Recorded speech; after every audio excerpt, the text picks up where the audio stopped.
Hello and welcome back to the Indian Wisdom Podcast. I'm your host, Dr. Raj Balkaran. Today's episode features a very famous moment in all of Sanskrit literary traditions. It is a moment that occurs in the great epic Mahābhārata. It is a moment that actually begins the Bhagavad Gītā, one of the most popular philosophical texts worldwide at this point in history. This epic, unintended, conversation between Kṛṣṇa, the divine incarnate, and his cousin, who was the great archer Arjuna. It's actually an astounding conversation with respect to its philosophical, spiritual, ethical depth. The ideas engaged in the Bhagavad Gītā are mind-blowing. This conversation spans over 700 verses, comprising 18 chapters. And this sort of lofty spiritual, ethical, philosophical exchange takes place amid a battlefield.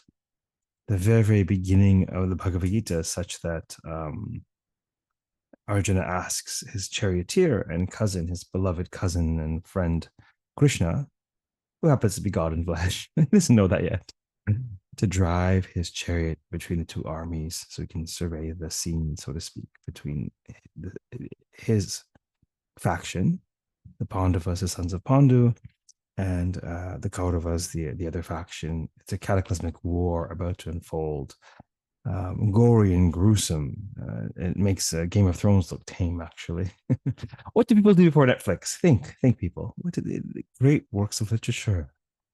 This is how people derive not only spiritual nourishment and fodder for thought, but entertainment, hair-raising entertainment. The Indian epics is perhaps ancient Indic Netflix. Think of it that way. But these tales are gripping, purposely gripping. And so this cataclysmic war ensues. Before it ensues, an epic conversation takes place in order to interrogate the ethics of war and also the nature of being and the purpose of human existence, just teeny tiny questions like that. But all of this philosophical deliberation that could be considered perhaps abstract or esoteric takes place in the most pragmatic, earthy, practical setting imaginable on a battlefield on the cusp of war. Now, there are various views on religious narratives and the extent to which they are true in an historical sense or not. To my mind, that's the wrong question. Whether or not Yahweh helped Moses part the Red Sea in a historical sense, this is an important question, and it's meaningful to a great many believers.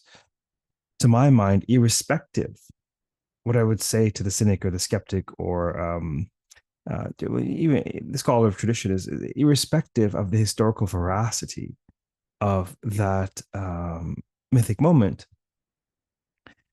one can glean a great deal of insight about tradition and about humanity from that narrative, from that story. Similarly, whether or not the conversation between Arjuna and Kṛṣṇa occurred on a battlefield, and of course, that they could have gone on for 700 verses strains credulity, like it's certain, without question.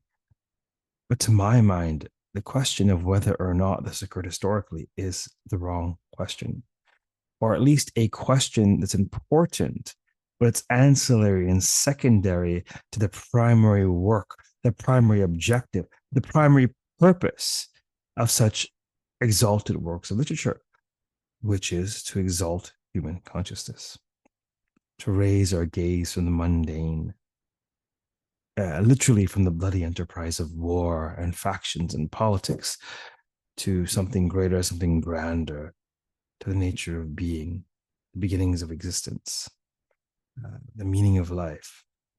And what the Bhagavad Gītā does brilliantly is it takes all of that lofty, even otherworldly a pontification, exposition, and it ties it back into the very pragmatism of the bloodshed of war.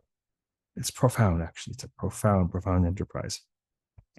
And the Bhagavad Gita begins. I mean, it's such a. I mean, the literary frame of it, to my mind, is utterly brilliant, because we have this conversation taking place between Kṛṣṇa and Arjuna in a chariot on a battlefield between two armies. That itself lends itself to a great deal of symbolism. There's a tradition of viewing the individual, the body, as a chariot, and the charioteer as the mind, the manas, if you will, and the passenger in the chariot as the soul, the higher self.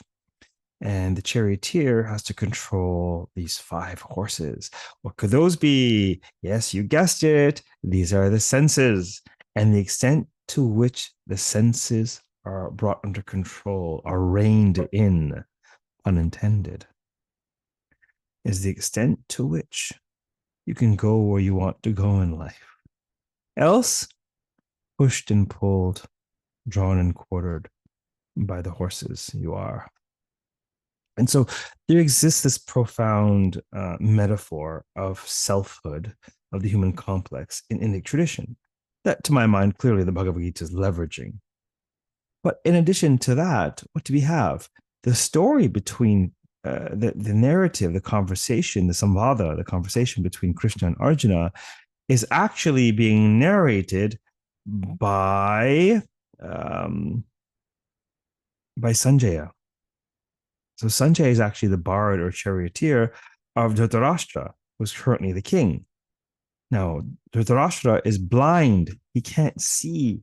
This already lends itself to the mind's eye, the imagination. He's not physically seeing. He's not a king who cannot physically see is hearing a narrative by an individual who's not physically there. If this does not get your juices flowing with respect to the mythic imagination and the power of the inner life, then I'm not sure what will, because it's a profound frame insofar as illumining the extent to which thoughts and feelings within are as real, if not more real, than the external world. Our perspectives. The human experience is not in the external world. The human experience is our experience of the external world. And this is not reducible to the external world. There's no question for anyone who pays attention to their being, to themselves. However, there are many who would disagree, and they have every right to. It's their prerogative. Perhaps these are not people seeking wisdom in life. Wisdom is actually the navigation of the material, cognizant of or striving towards the transmaterial or the spiritual. Wisdom is perhaps the love child of pragmatism and spirituality. And the Bhagavad Gītā is that to the nth degree, the cross-pollination of the ideals of the pursuit of spirituality and the socio-political necessities of life in the world. And so we have Sanjaya, the bard of Dhritarashtra, who's been given this special vision of Dura Darshana long before Zoom, apparently. People could psychically see what was far away. So he has the ability to see what's happening in the battlefield, although he's not there. And he's narrating it to his king, who cannot see at all. And what are the first words of the Bhagavad Gītā? Dhritarashtra Vacha. The king is asking. It always starts with a question, right? Without a question, there's no answer. The guru or the awakened one knows everything. What he shares is a function of what needs to be illumined on behalf of the student. And the better the question, the more rich the exposition. But this is a very practical question. Dhritarashtra Vacha, Dharmakshetre Kurukshetre Samaveta Yutsavaha. Mamaka Pandavaschaiva Kim Akurvata Sanjaya. Basically, like Sanjaya, like he's addressing his bard. He's asking after his sons and the sons of Pandu. What do they do? What are they doing? Where? The very first words out of his mouth are Dharmakshetre, Kurukshetre, on the field of Dharma, on the field of Kuru. He doesn't say, and the meter would perfectly allow him to say this. It wouldn't violate the prosody or the metrical requirements of the poetry of Anushtup.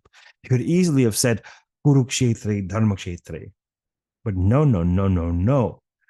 The assemblers of the Bhagavad Gītā are beyond clever.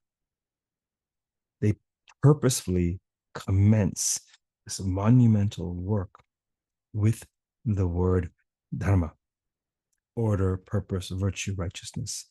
This is the bija, this is the seed of the Bhagavad Gītā on the field of dharma. And the field of dharma could be understood as Prakriti itself. This is the field in which we are established, the field of time, if you will, the field of time-space, the field of dharma, on the field of dharma, which is the field of Kuru. Field of Kuru. Kuru is the name of the actual field, the battlefield where they are assembled. Dharmakshetre, Kurukshetre, brilliant. We're now expanding our awareness to the plane of ethics, to the plane of purpose, to the plane of order and virtue. And so chapter 1 is a lot of the warriors are assembling, and it's what is there? There's a lot of chest thumping. The kettle drums are being sounded. They're sounding the alarm. They're getting ready for war. But at the end of chapter 1, Arjuna does something very interesting. This interesting something is actually the very impetus, the efficient cause of the exposition. Okay. What he does is Arjuna, who's sort of seated erect in his chariot with his great Gandiva bow, it's his special weapon, it's divine weapon, ready to annihilate his enemy. That's his dharma in that moment. That's his duty. And what does he do? He slumps down in his chariot. His bow falls from his hand. And he basically says, he won't fight. This is a problem. This is a problem. He's the greatest archer of all time.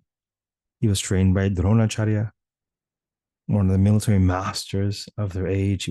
He's received all kinds of training, actually. He's received divine weapons and all kinds of blessings. This is his purpose. The greatest marksman, the greatest archer in all time, who has become impotent, pun intended, as he slumps down in his chariot and he slouches and he's not erect, he's not upstanding. He's not, he's not prepared to do what he's called to do in that moment. And so this is an occasion for counsel. Things are in disarray. Things are out of order. Right? So what does Kṛṣṇa do? Kṛṣṇa sees Arjuna, his eyes, Ashvapurna, his eyes full of tears, the outset of chapter 2. And he tries various strategies to get him to fight. He's like, look, what's the matter with you? I thought you were noble. Aren't you a noble? How can you be contemplating this ignoble activity of refraining from your duty, of absconding your duty in time of need? Like, what's going on with you? You mad or you're a mouse?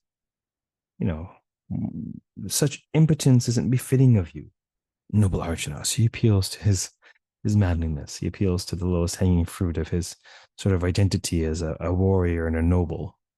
right? A kshatriya, if you will. And basically he rebuts, katam bhishma maham samke dronam chamadasudana, ye should be pratyotsami puja havarasudana. He rebuts with, how am I supposed to kill Drona and Bhishma? Katam bhishma maham samke dronam chamadasudana. How am I supposed to kill Bhishma and Drona? These are our venerable elders. They're to be worshipped. They're to be revered, not slaughtered. What's the matter with you, Kṛṣṇa? He says it's better to live in this world begging, right, than to enjoy the spoils of war, eat food as it were tainted with blood, right? And he says, I will not fight. And then something magical happens in the text. Kṛṣṇa peeks out from beneath his cousin cap. There's a twinkle in his eye. One can imagine he's sort of, you can see a little bit of the code of the Matrix. This whole mundane life coaching BS isn't working on Arjuna, and Arjuna's seriously in need. So he's bringing out the big guns. He's going to issue some wizardry. So he says to Arjuna, look, man, you are speaking wise words about the whole do the right thing and take up a begging bowl and be a yogi and be an ascetic. Yeah, that all sounds good and wise, but I'm not fooled. How many YouTube videos have we heard, we watched together, Arjuna? How many YouTube videos where people are able to say the right words, their honeyed words, which just render sticky situations, but they're not wise. You might be fooled by their eloquence, but look at their eyes, look at their face, look at their body language, look at their actions, look at their lives. And then you'll understand if they speak wise words or if they possess wisdom, if it's integrated. You speak wise words, noble Arjuna, but you are not wise. And I know this because you are racked with grief. You're grieving, and that's fine. But where there's grief, there's no wisdom. And where there's wisdom, there's no grief. For the wise do not grieve for the living or the dead. Because they know this. They know this. Not intellectually, they experientially know that never was there a time when I was not, or you were not, or these lords of earth were not.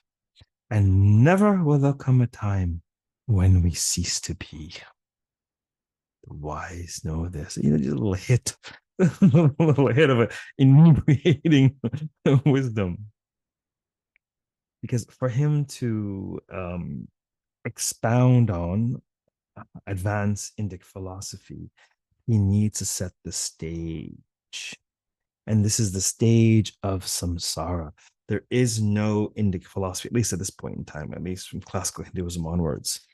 There is no Indic philosophy without samsara, the cycle of rebirth, where we take on bodies, life after life after life after life after life, propelled by the principle of karma in order to pay our debts, in order to cash in checks, in order to exhaust our karmas, in order to learn our lessons and ultimately awaken. This is the backdrop of all Indic philosophy. I call this camera 2. So rather than be stuck in camera 1, which is your individual personal lamentation, camera 2 is the transpersonal expanse. Camera 2 is the extent to which you can even witness your very personal self. It is a higher awareness. The beautiful parable in the Upanishads about sort of 2 birds in the tree of life, if you will. One bird is eating sweet fruit and rejoicing, and it eats sour fruit and it's recoiling, rejoicing, recoiling, rejoicing, and calling sukha and dukkha, pleasure and pain, if you will. And then the second bird is just watching on, unperturbed. This parable has to do with aspects of self. The aspect of self that is ensconced in the machinations of mind, reacting, the senses. And there is an aspect of self which has the power to observe, to witness, the witness consciousness. In terms of Yoga Sutras, when the cessation, when the fluctuations of mind cease, then the seer, then the seer abides in its own state. So you think you are the mind or the machinations of mind, but when the ripples on the pond settle, then you can see the beautiful coral beneath.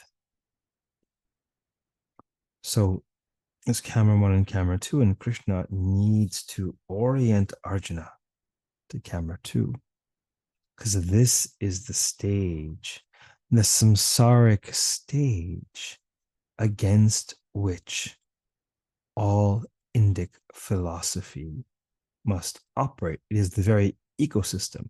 There is no Ayurveda, ancient Indic holistic medicine, without samsara, the cycle of rebirth. There is no Jyotisha, ancient Indic astronomy, astrology, without samsara. There's no Vedanta without samsara. There's no Sankhya without samsara. There's no yoga without samsara. And it goes on and on and on. Right? And so Krishna reorients Arjuna to this worldview in order to assuage his awareness towards a broader perspective than being tied to the particularity of his ego consciousness.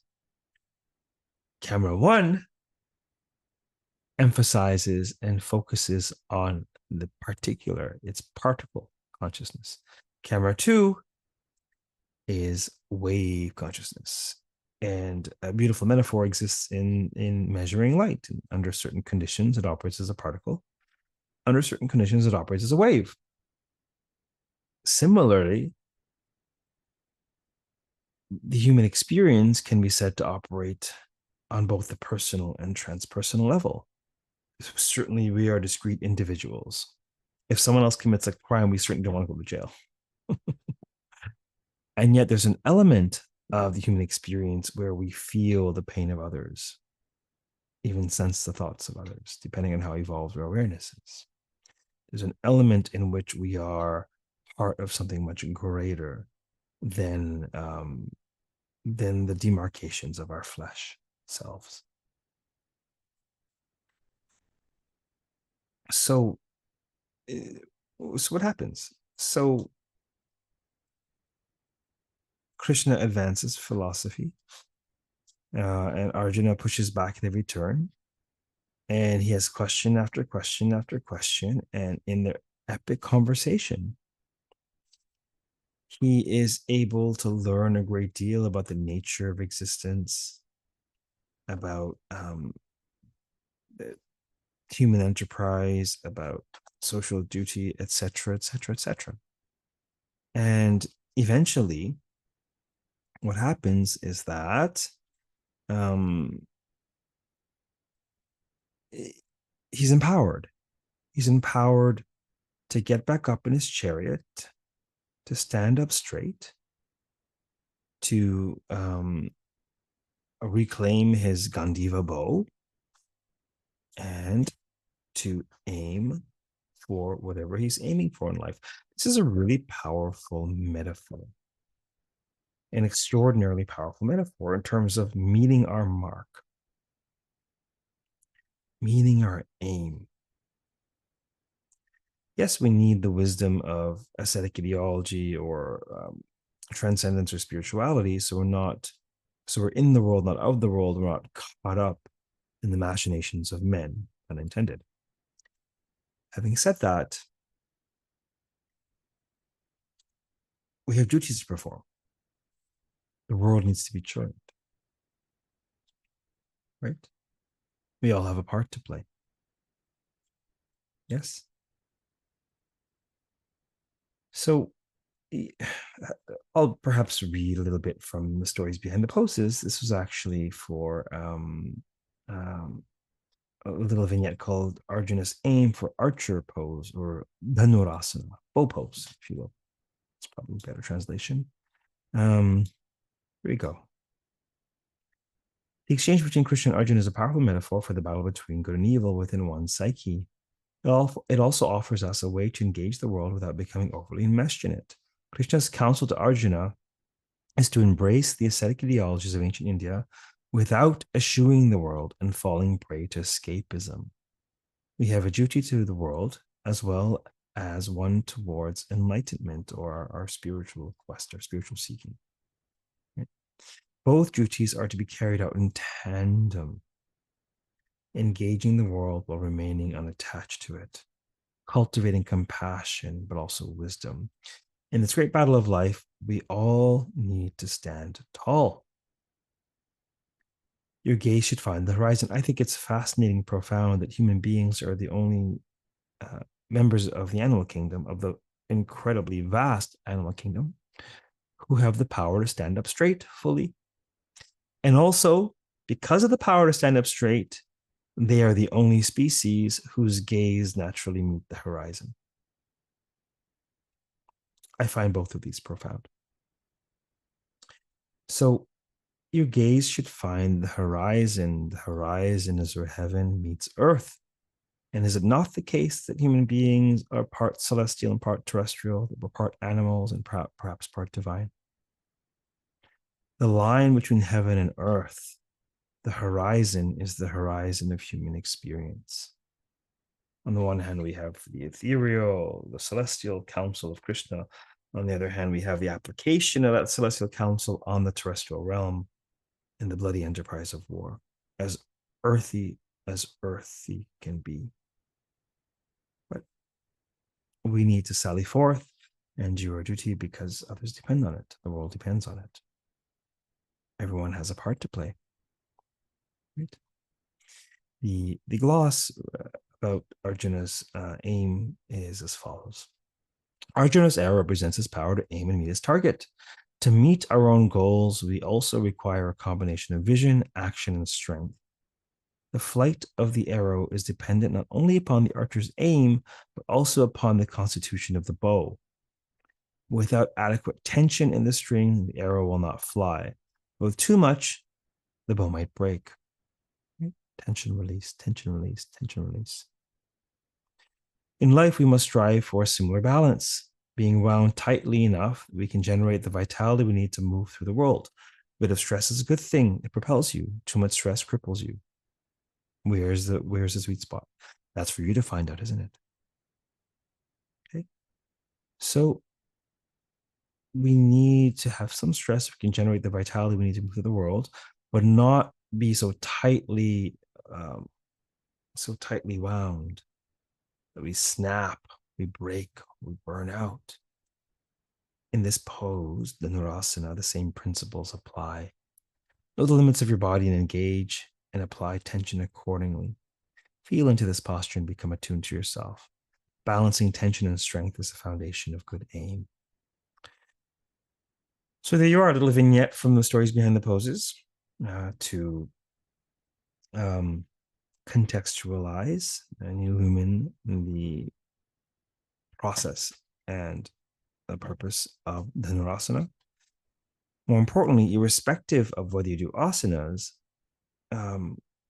Arjuna's aim reminds us of the idea that we are currently in a chariot. We currently have horses of our own to manage. We ideally have somewhere we like to go, and we're not wandering aimlessly. And we ideally have tools and support to help us get where we want to go in life.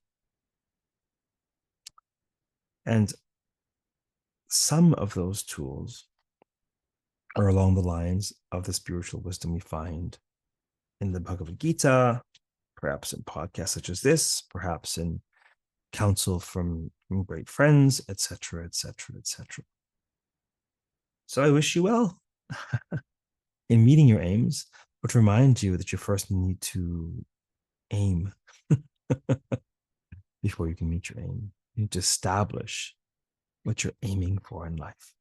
So perhaps you can do a little bit of deliberation on what you are aiming for in life and whether or not you have the tools to help you reach that goal. Until next time, keep well, keep listening, and feel free to reach out if I may be of service. Namaste.